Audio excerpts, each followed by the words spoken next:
नमस्कार दोस्तों, एक बार फिर से आपका इस चैनल पर स्वागत है। जैसा कि आप जानते हैं कि हम लोग डेली करंट अफेयर्स की एक श्रृंखला चला रहे हैं, तो उसी श्रृंखला में आपके सामने हाजिर है आज का वीडियो।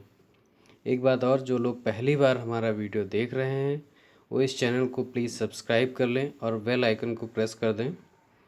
तो आइए शुरू करते हैं आज का वीडियो।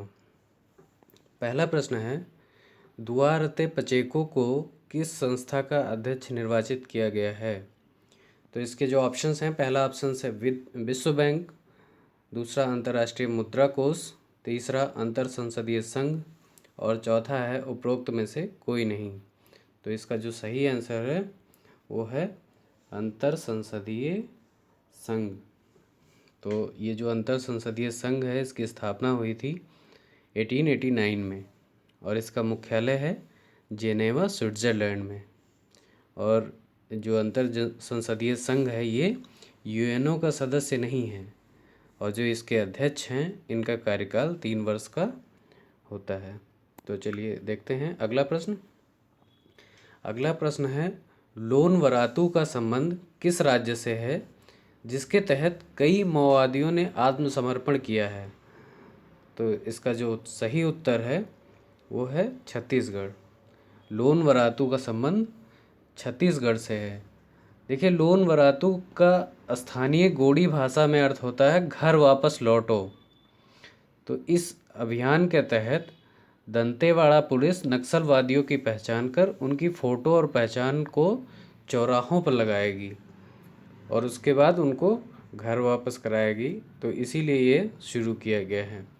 चलिए देखते हैं अगला प्रश्न। अगला प्रश्न है, हाल ही में मिशन सागर के द्वितीय चरण के तहत भारतीय नौसेना का जहाज किस देश के पोर्ट पर पहुंचा है?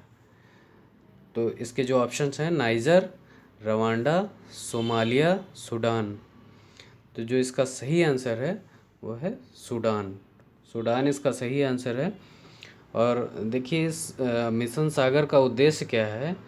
मित्र देशों के अंदर प्राकृतिक आपदा में खाद्यान्न और दवाई आदि उपलब्ध कराना। ठीक है, इसका पहला चरण जो है मई और जून 2020 में स्टार्ट किया गया था और दूसरा चरण 2 नवंबर 2020 को शुरू किया गया है। तो चलिए देखते हैं अगला प्रश्न। ये जनरल स्टडी का प्रश्न है और इसमें जो है सूची 1 को सूची 2 से मिलाना है। तो पहला है कॉफ़ी बोर्ड, रबर बोर्ड, चाय बोर्ड, तंबाकू बोर्ड।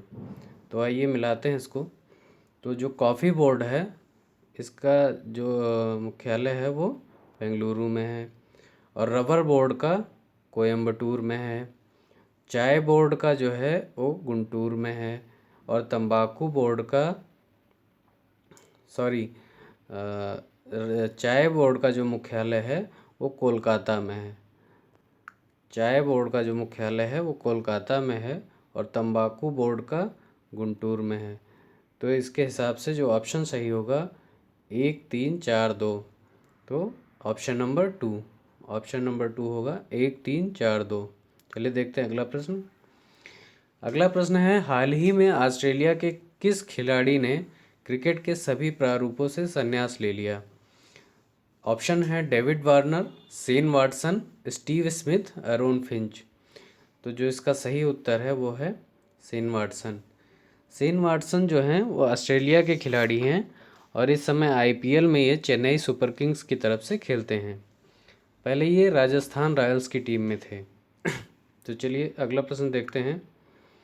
अगला प्रश्न है, हाल ही में केरल के वेली टूरिस्ट विलेज में सौर ऊर्जा से चलने वाली ट्रेन का उद्घाटन किया गया। इसके संबंध में कौन सा कथन सही है? तो आइए देखते हैं। ये ट्रेन केरल से पश्चिम बंगाल तक सामान लेकर जाएगी। इस ट्रेन का नाम आदित्य है। यह भारत की पहली सबसे बड़ी ट्रेन है। ये भारत की पहली लघु ट्रेन है। तो देखिए, जो इसका पहला ऑप्शन है ये गलत है, ये सामान लेकर नहीं जाएगी। दूसरा है इस ट्रेन का नाम आदित्य है। तो देखिए, इस ट्रेन का नाम आदित्य नहीं है। जो आदित्य नाम है वो सौर ऊर्जा से चलने वाली भारत की पहली नाव का नाम आदित्य है। तो इसलिए ये भी कथन गलत है। दूसरा जो है ये भारत की सबसे बड़ी ट्रेन है, ये भी गलत है। चौथा ऑप्शन सही है, ये भारत की पहली लघु ट्रेन है, सौर ऊर्जा से चलने वाली। ठीक है, चलिए देखते हैं अगला प्रश्न। अगला प्रश्न है, निम्न में से किस राज्य में भारत का पहला टायर पार्क स्थापित करने का प्रस्ताव है? तो जो ऑप्शन है, उत्तर प्रदेश, पश्चिम बंगाल, मणिपुर, असम। तो जो इसका सही उत्तर है वो है पश्चिम बंगाल। पश्चिम बंगाल की राजधानी कोलकाता है और दुर्गापुर पश्चिम बंगाल में सबसे बड़ा सोलर ट्री बनाया गया है। और सुंदरवन नेशनल उद्यान जो है वो पश्चिम बंगाल में है। तो चलिए देखते हैं अगला प्रश्न। अगला प्रश्न है, हाल ही में बीसीसीआई ने जियो को क्रिकेट की किस स्पर्धा के लिए प्रायोजक घोषित किया है? जो इसके ऑप्शंस हैं वो हैं Indian Premier League 2021, Indian Premier League 2020, महिला विश्व कप, महिला T20 चैलेंज 2020। तो देखिए जो इसका सही उत्तर है वो है महिला T20 चैलेंज 2020। और जो इंडियन प्रीमियर लीग 2020 का प्रायोजक है वो क्या है? ड्रीम 11। ड्रीम 11 जो है इसका प्रायोजक है। चलिए देखते हैं अगला प्रश्न। अगला प्रश्न है, हाल ही में किस राज्य द्वारा भूमि रिकॉर्ड प्रबंधन हेतु धरती पोर्टल शुरू किया गया है? तो ये जो है इसके जो ऑप्शन हैं, तेलंगाना, महाराष्ट्र, मध्य प्रदेश और आंध्र प्रदेश। तो इसका जो सही उत्तर है वो है तेलंगाना।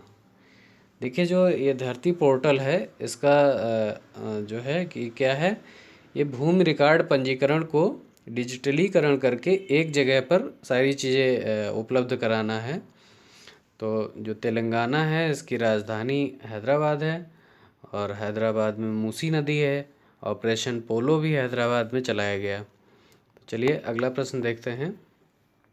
हाल ही में किस व्यक्ति का निधन हो गया जो संगीत यंत्र वायलिन के लिए जाने जाते थे?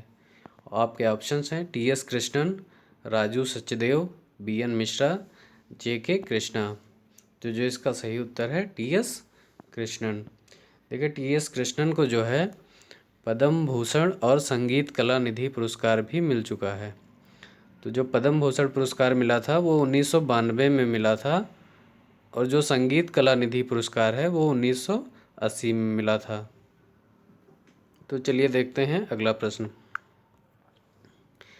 अगला प्रश्न है, हाल ही में किस राज्य के मुख्यमंत्री ने युवाओं से जोड़ने के लिए काफ़ी विद सीएम योजना को शुरू करने की घोषणा की है? तो आपके ऑप्शंस हैं राजस्थान, गोवा, गुजरात और उत्तर प्रदेश। तो जो इसका सही उत्तर है वो है गोवा। गोवा इसका सही उत्तर है। और देखिए इसका जो उद्देश्य है काफ़ी विद सीएम का, ये है युवाओं की समस्या को सुनना। और गोवा की जो राजधानी है वो पणजी है।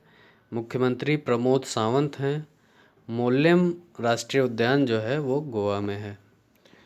तो चलिए देखते हैं अगला प्रश्न। देखिए अगला प्रश्न अभ्यास प्रश्न है जिसका उत्तर आपको कमेंट्स बॉक्स में देना है और हम उम्मीद करते हैं कि आप लोग इसका उत्तर ज़रूर देंगे। सौर ऊर्जा से चलने वाली पहली नाव का क्या नाम था? आपके ऑप्शंस हैं तैरता जहाज, आदित्य, गजराज, महेंद्र। तो दोस्तों ये आज के प्रश्न आपके समाप्त होते हैं। अगर आपको ये वीडियो पसंद आया है तो प्लीज़ इसको लाइक करिए और हमारा हौसला बढ़ाइए और इसको ज़्यादा से ज़्यादा शेयर भी करिएगा। तो मिलते हैं कल नए वीडियो के साथ।